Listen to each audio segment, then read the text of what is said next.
El ruido del vaso de cristal al chocar contra el suelo de mármol resonó más fuerte que cualquier trueno. El vino tinto, una botella de Cabernet Sauvignon de 500 euros, se derramó sobre mi vestido color crema como una mancha de sangre. Un vestido que además mi madrastra Elena me había obligado a ponerme porque decía que el blanco estaba prohibido y que los colores llamativos eran demasiado vulgares para alguien como yo. El silencio en el salón de baile del Royal Palace Hotel era absoluto. 250 cabezas se volvieron hacia mí. Sentí un ardor en las mejillas, no por el alcohol, sino por una vergüenza que quemaba de verdad. «¡Oh, Dios mío!», exclamó Elena, llevándose una mano al pecho con un dramatismo digno de un Oscar, mientras con la otra apretaba la botella vacía.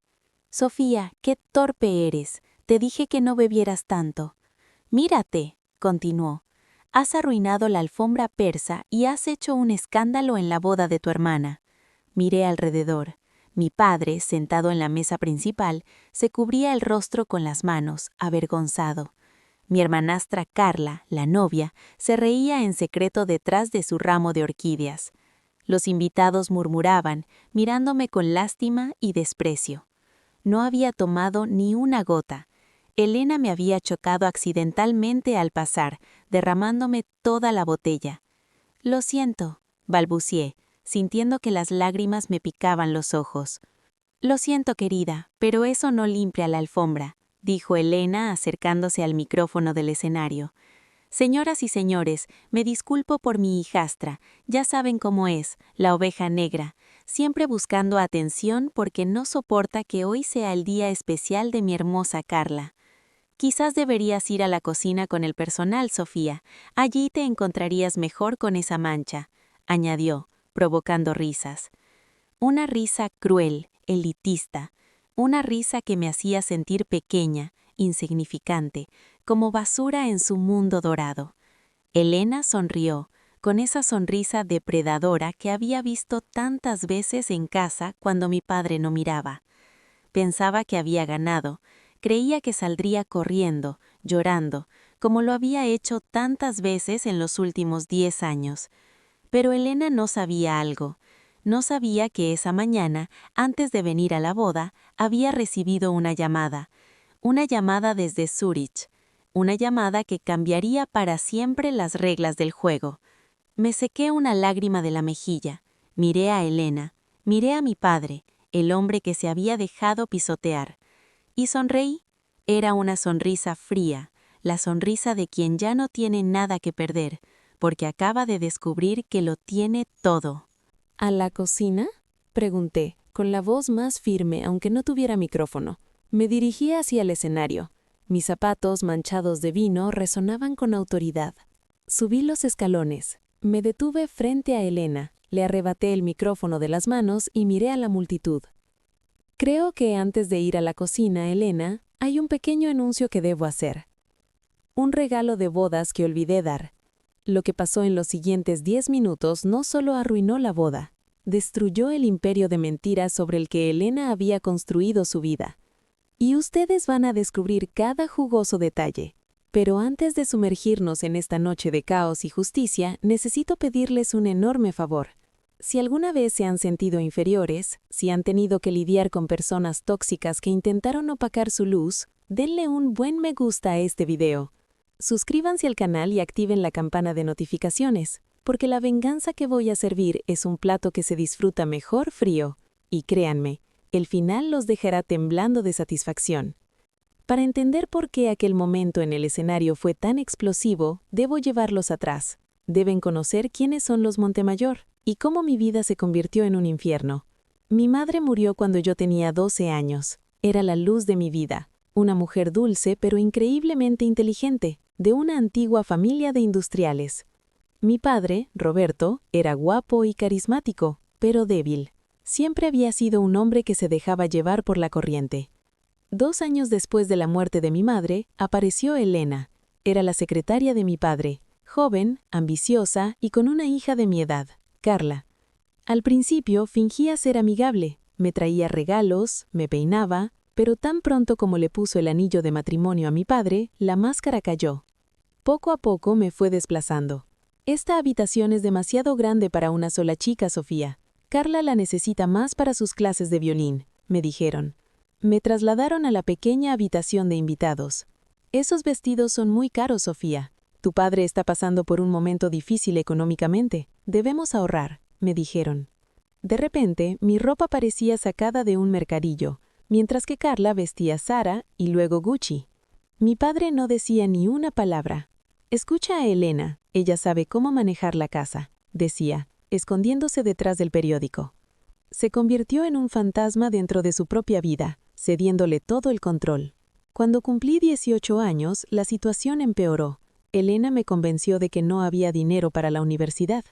La empresa de tu padre está pasando por dificultades, cariño, me dijo con una tristeza fingida. Apenas podemos permitirnos la matrícula de Carla en la universidad privada. Tú tendrás que trabajar. Tal vez más adelante puedas estudiar en línea, me aseguró. Le creí.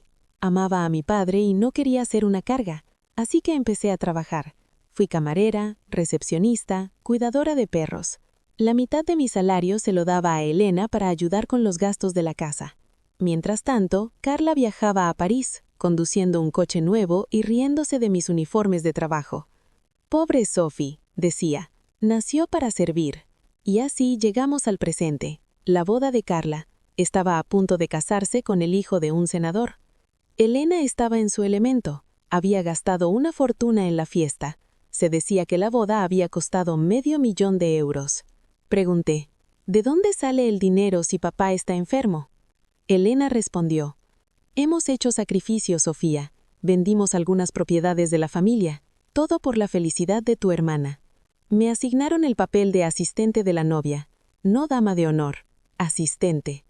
Mi trabajo era mantener levantado el vestido, asegurarme de que la champaña de Carla estuviera frío y básicamente ser invisible. Pero el destino tiene un sentido del humor muy particular.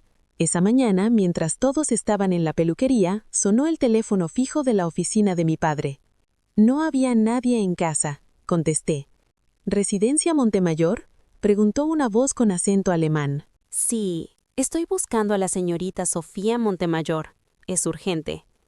Soy el señor Hoffman, de Zurich Private Bank. Mi corazón dio un vuelco. ¿Soy yo? Señorita Sofía, hemos intentado contactarla durante meses. Le enviamos cartas certificadas, pero todas fueron rechazadas o interceptadas. Hoy es su 25 cumpleaños, ¿verdad? Sí, hoy es mi cumpleaños. Nadie en casa se había acordado. ¡Feliz cumpleaños! Según las instrucciones del fideicomiso irrevocable creado por su difunta madre, la señora Isabela, hoy asume el control total de los bienes. ¿Qué fideicomiso?, pregunté, confundida. El fideicomiso Isabela incluye la propiedad de la villa donde vive, el 60% de las acciones de Montemayor Industries y un fondo líquido acumulado en 13 años de intereses. Tuve que sentarme. Señor Hoffman, ¿de cuánto estamos hablando? Después de impuestos y ajustes, unos 45 millones de euros en efectivo, y la plena propiedad de los inmuebles. Mi madrastra, la señora Elena, solo tenía poder legal para el mantenimiento mensual de los hijos, y ese poder vencía hoy. En este momento no tiene acceso a nada. Y, señorita, la semana pasada detectamos una actividad irregular. Alguien había intentado violar el fideicomiso para pagar una boda. Los bloqueamos de inmediato. Todo volvió a la normalidad. Elena no estaba gastando el dinero de mi padre, ni un centavo más. Yo quería gastar mi dinero. La casa no era de mi padre, era de mi madre y ahora era mía. Ellos habían vivido en mi casa durante años, gastando mi herencia, mientras me obligaban a trabajar como camarera, recepcionista y hasta a pagar alquiler por la propia casa que me pertenecía. Señor Hoffman, dije con la voz temblando de rabia contenida, envíeme todos los documentos por correo electrónico de inmediato. Y estoy preparando una orden de cese y desistimiento, respondió él. Entendido, señorita. ¿Quiere que bloqueemos también las tarjetas de la empresa vinculadas a la cuenta de gastos domésticos? Pensé en la boda, en Elena, en todos los lujos que habían disfrutado con lo que era mío. Sí, bloquéelo todo, ahora mismo. Esa fue la llamada. Y ahora, volvamos al salón de baile. Volvamos al momento en que tenía el micrófono en la mano, el vestido manchado de vino, frente a la mujer que había hecho de mi vida un verdadero infierno. Elena intentó arrebatarme el micrófono. «¡Ya basta!». «¡Estás borracha!», gritó, arañándome el brazo en un intento desesperado de intimidarme. Me aparté, firme. «No estoy borracha, Elena. Estoy despierta», le respondí, girándome hacia la multitud con la cabeza bien erguida. Vi a mi padre mirarme con miedo. Él sabía. En el fondo, ya conocía el fideicomiso, pero era demasiado cobarde para enfrentarlo y decir la verdad. «Señoras y señores», dije con voz firme y clara, dejando que todos escucharan. «Lamento interrumpir la fiesta. Sé que estaban disfrutando del champán, del caviar y de la música, pero esto es importante. Disfrútenlo mientras puedan, porque es lo último que esta familia pagará». «¿Seguridad?», gritó Elena con furia. «¡Saquen a esta loca de aquí!». 2 guardias se acercaron, preparados para actuar, pero levanté una mano y saqué una carpeta de mi bolso manchado de vino, una carpeta que había impreso cuidadosamente en la biblioteca pública antes de venir aquí. «Si me tocan», les dije a los guardias, con voz fría y autoritaria, «los denunciaré por agresión, y créanme, tengo el dinero suficiente para comprar este hotel y despedirlos a todos». Los guardias vacilaron, dudando por un instante mientras me evaluaban. «Elena», le dije mirándola directamente a los ojos, «acabo de hablar con el señor Hoffman». El color desaparecía del rostro de mi madrastra de manera instantánea. Se puso pálida, casi transparente, como un fantasma. Carla, la novia, dejó caer la copa que tenía en la mano, temblando de sorpresa y miedo. «No sé de qué hablas», susurró Elena, intentando recuperar algo de control. «Sí que lo sabes», le respondí con frialdad. «El fideicomiso Isabela, mi madre, la mujer que intentaste borrar de esta casa y de mi vida». Abrí la carpeta y saqué los documentos con las manos temblorosas pero firmes. Hoy cumplo 25 años. Según la cláusula 4b del testamento de mi madre, que tú y mi padre habían mantenido oculta durante todos estos años, la plena propiedad de la Villa Montemayor, las acciones de la empresa y las cuentas bancarias suizas pasan a mí, solo y exclusivamente a mi nombre. Hubo un sobresalto colectivo en todo el salón. Los invitados, ávidos de chismes y con las copas de champán en la mano, se inclinaron hacia adelante, como intentando absorber cada palabra. «Es una mentira», dijo mi padre, levantándose con un hilo de autoridad. «Hija, podemos hablar de esto en casa». «¿En casa?», me reí sin poder contener la ironía. «¿Te refieres a mi casa, papá? Porque según estos documentos, tú vivías allí como un invitado mío, disfrutando de mi hospitalidad mientras yo trabajaba y pagaba por todo». Me giré hacia Elena, con la mirada fija.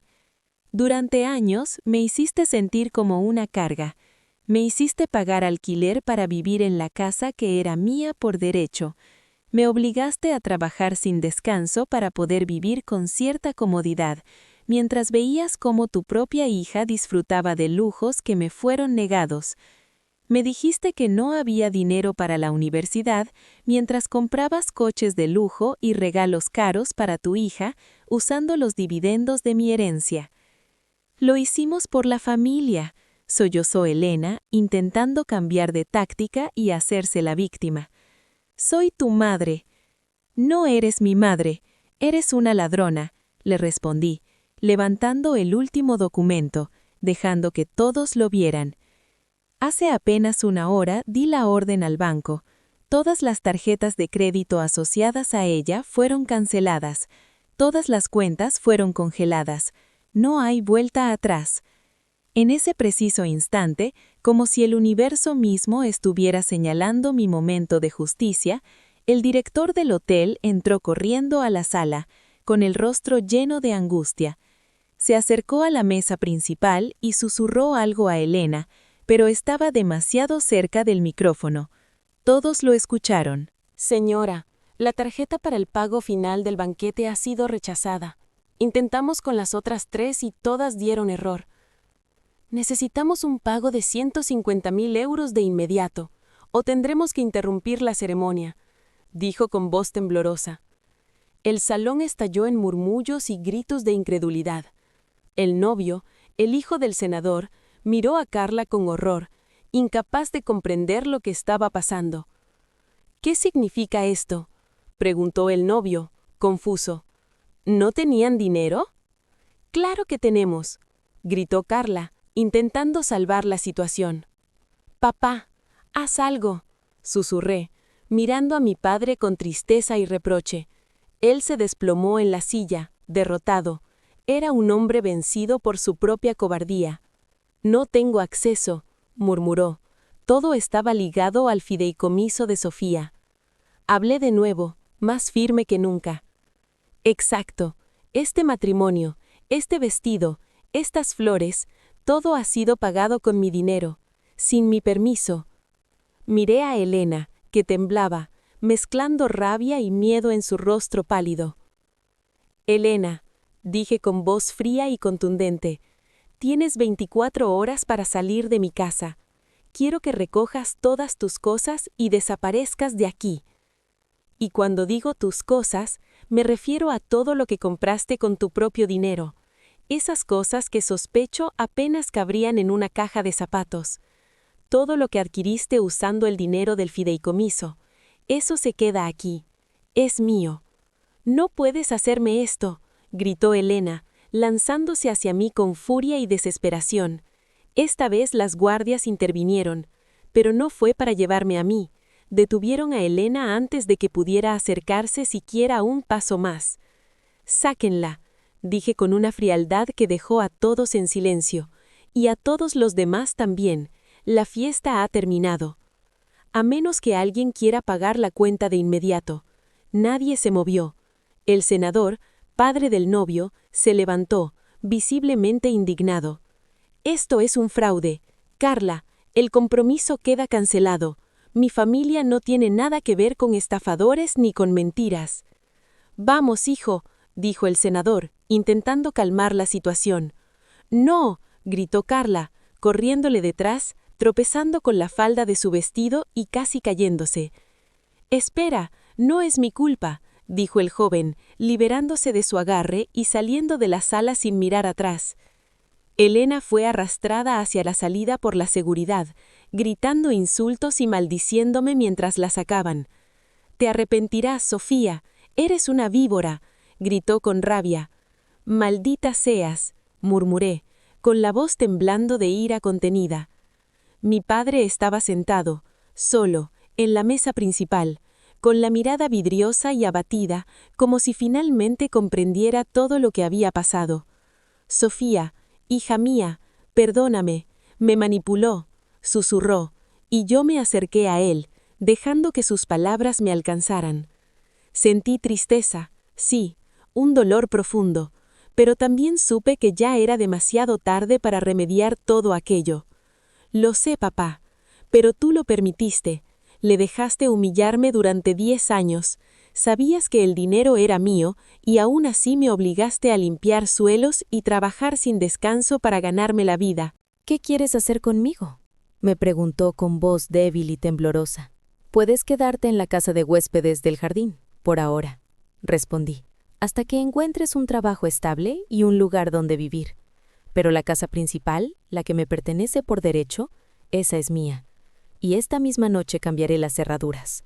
Dejé caer el micrófono al suelo. El golpe sordo resonó en toda la sala, marcando el fin de mi antigua vida y de todo lo que me había oprimido hasta ese momento. Me giré lentamente, con la cabeza erguida, y bajé del escenario, sintiendo por primera vez el poder de mi propio destino en mis manos. La gente se apartaba a mi paso, mirándome con una mezcla de miedo y respeto. Ya no veían a la oveja negra, veían a la propietaria. Vieron al verdadero Montemayor.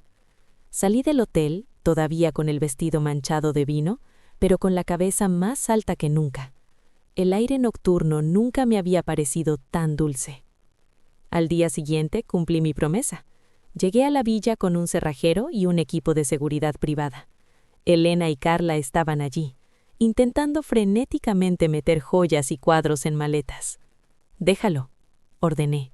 «Eso es mío», gritó Carla. «Ese cuadro pertenecía a mi madre. Ese collar lo compré el año pasado con mi dinero». «Déjalo todo», añadí. Mis guardias revisaron cada maleta. Elena y Carla dejaron la villa con 3 maletas de ropa usada y nada más. Se fueron en taxi, porque el coche de lujo estaba a nombre de la empresa, de la cual ahora yo era la propietaria. Mi padre se mudó a la casita pequeña. Ha envejecido 10 años en estos últimos meses. Trabaja como junior en la empresa que yo dirijo ahora, porque soy la CEO. Está aprendiendo lo que significa el verdadero trabajo. ¿Y yo? Vendí la villa. Tenía demasiados recuerdos dolorosos. Compré un apartamento moderno en el centro y estoy terminando la carrera que me habían negado. Elena intentó demandarme, por supuesto, pero cuando los abogados vieron el fraude colosal que ella había cometido contra el fideicomiso durante años, le aconsejaron desaparecer si no quería ir a la cárcel. Ahora vive en un pequeño apartamento en las afueras y trabaja como recepcionista. Carla tuvo que buscar trabajo en una tienda de ropa. A veces la justicia es lenta, pero cuando llega, golpea como un tsunami. Esa mancha de vino en mi vestido fue lo mejor que me pudo pasar. Me despertó, me recordó quién soy. Soy Sofía Montemayor, y ahora soy inútil para todos.